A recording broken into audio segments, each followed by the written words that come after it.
At its core, race and racism aren't about individuals, but tools of power.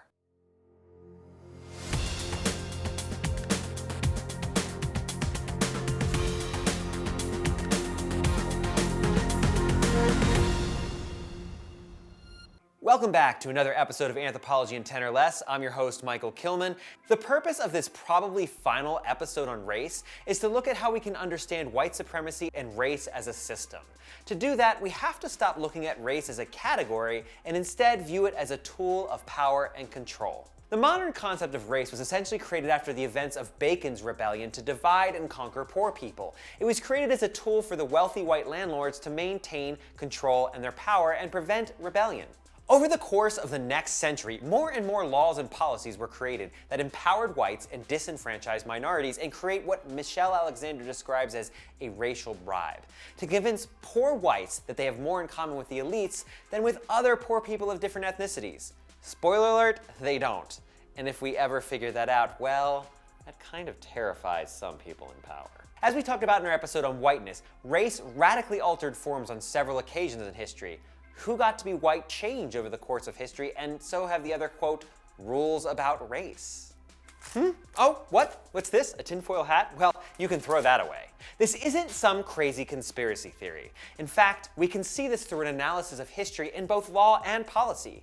A scholar by the name of Thomas Biolsi, which this episode will lean heavily on his work, did just that in a book chapter titled Race Technologies. There's a link below for where you can read the full chapter.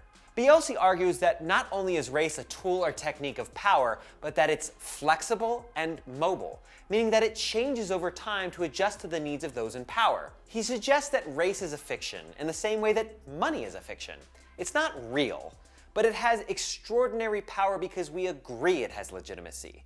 In his analysis, he gives us 4 different tools or techniques of race: stating, mixing, classifying, and spacing. First up, stating. Race begins with a statement, a social agreement of sorts that such a thing exists. But why? What does making such a statement do? Well, if you remember from our second episode on race, that in the book Birth of a White Nation by Jacqueline Badalora, the statement of race was created to divide and conquer the poor, specifically in our legal codices. But if we look even further, this statement creates a new category of other, us versus them. Literally black versus white. And the statement is a starting point of the ability to use race as a technique of power, one that the wealthy elites of the early American colonies found particularly useful to exercise their power. Another thing stating does is it reasserts identity. The statement of race, as well as the qualities that are attributed to the group, are a powerful mechanism for the justification of the rest of systemic elements of race. Remember Linnaeus's pretty awful categories? Race-making creates binary oppositions, if-then statements. Some of the particularly disgusting ones, used by no less than Thomas Jefferson himself, were to assert that whites have superior intelligence, something that still, to this day, despite a mountain of evidence to the contrary, is asserted by a number of people and the subject of the book The Bell Curve, which, for the record, doesn't hold up to any real scientific scrutiny. Check out the links below for more on this. It's also important to note that these statements differ depending on which groups are being discussed. Despite his written statements in the Declaration of Independence that all men are created equal, Thomas Jefferson in his work Notes on the State of Virginia asserted basically that African Americans were, quote, unredeemable savages, but that Native Americans were only, quote, savage by circumstance. Why the difference? Well, in short, it comes down to one thing: land. But more on that in a minute. The next tool of race that the wealthy elite employed was mixing, or as we discussed in the episode on the origin of the race concept, anti-miscegenation laws. These laws, put into place in the early days of Jamestown, established who was allowed to marry and have sex and who wasn't. But the thing about this discussion that Biolsi shows us is just how complex it gets when we look at not only the mixing of black and whites, but also the gender distinctions, as well as the very different relationship that whites and indigenous people had. For example, it was forbidden by law for a black man to sleep with a white woman. Why? Because in the early days before paternity tests, children in American society took on the status of their mother. So if a child was born of darker skin to a white mother, it threw the whole system of slavery into question based on established norms and laws. This was the reason that any sex between a black man and a white woman was considered rape, even if it was consensual, something that the very excellent and underrated 1992 horror film Candyman highlighted. If you like horror, definitely check this one out. It has a powerful message on this exact topic. This crime was punishable by death, specifically lynching, and thousands of black men were accused and unjustifiably lynched during the course of the 19th and 20th century. Even a simple accusation without any legitimacy was enough to accuse and execute a black man, which is the center of the famous book that we all read in high school, To Kill a Mockingbird. So what about Native Americans? Did the same rules apply? Nope. Remember that race is a tool of power, and that tool can change based on the needs of those in power. In regards to the indigenous people of what became our nation, Thomas Jefferson actually said, quote, "You will mix with us by marriage. Your blood will run in our veins and will spread over this great island." It's notable that a 1691 anti-miscegenation law in Virginia that prevented marriage between, quote, white, Negroes, mulattoes, and Indians was then amended in 1705 to remove the prohibition between, quotes, whites and Indians. Marriage between whites and Indians was then encouraged. Why? Because of policies like the Dawes Act. The 1887 Dawes Act, also known as the General Allotment Act, was a policy put in place to, quote, civilize Indians. By allotting 160-acre plots to registered Native Americans, the federal government attempted to instill the concept of individual land ownership to replace traditional communal land ownership in indigenous societies. But this law was really clever because the federal government knew that there was way more land than there were indigenous people, and really, this law was a big land grab. You see, if whites mixed with Indians, the Dawes Act became much more effective policy for the legal theft of land. In fact, between 1887 and 1934, when the Dawes Act ended, the indigenous people of this nation lost approximately 120 million acres of land. So again, that use of the concept of race was a boon for those in power. Now, I said registered Native Americans. What does that mean? Well, this leads us to our next tool, classifying. Classifying was another means, in addition to stating, that create a legal method for establishing who is what race. For African Americans who didn't have vast quantities of land to offer, the one-drop rule was created to keep them as segregated as possible.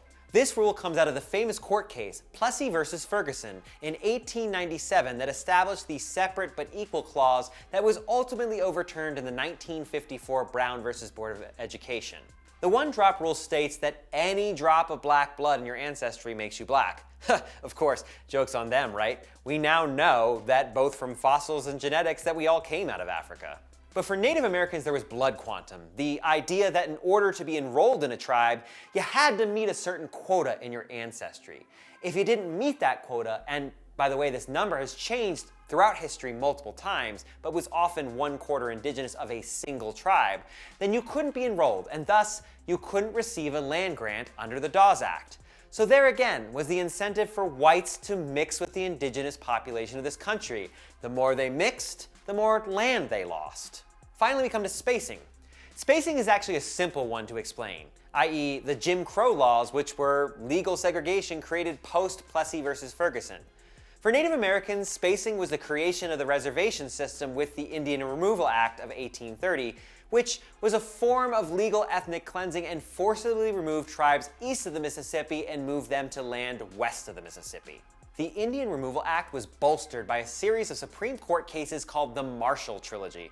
Links of these below. But by creating marked spaces for different groups, you can regulate and control these populations as well as solidify many of the techniques of race. Spacing is an important concept, and much like stating, it attributes concepts like space equals culture, which we're going to spend another episode in this series in the future debunking that idea.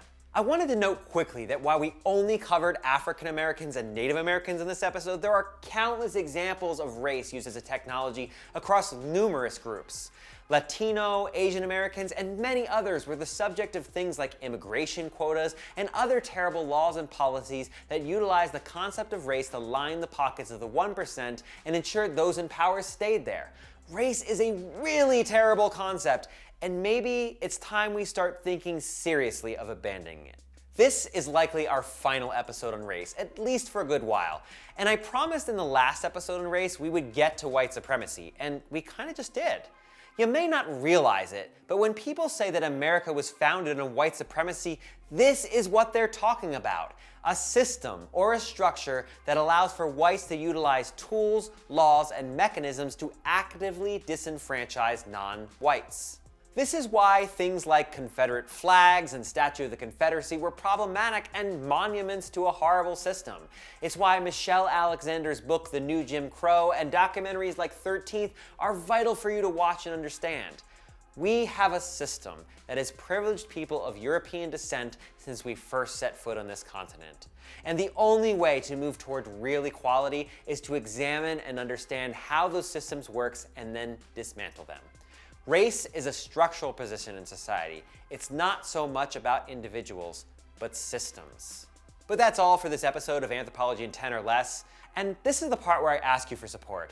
These episodes are a lot of work, so the more support I get, the more go up. Also, you might have been wondering what in the hell I've been doing in my hiatus. Well, I've been writing books. So if you don't want to add another Patreon subscription, which you can definitely do at the link below, you can always check out my science fiction series, The Chronicles of the Great Migration, about giant walking cities and a war between telepaths. Or if you're a writer, game designer, or filmmaker, you might consider picking up a copy of my new co-written book with biological anthropologist Kira Wellstrom on the anthropology of world building. It's called Build Better Worlds, an introduction to anthropology for game designers, fiction writers, and filmmakers. Links are below, and I'll see you next time.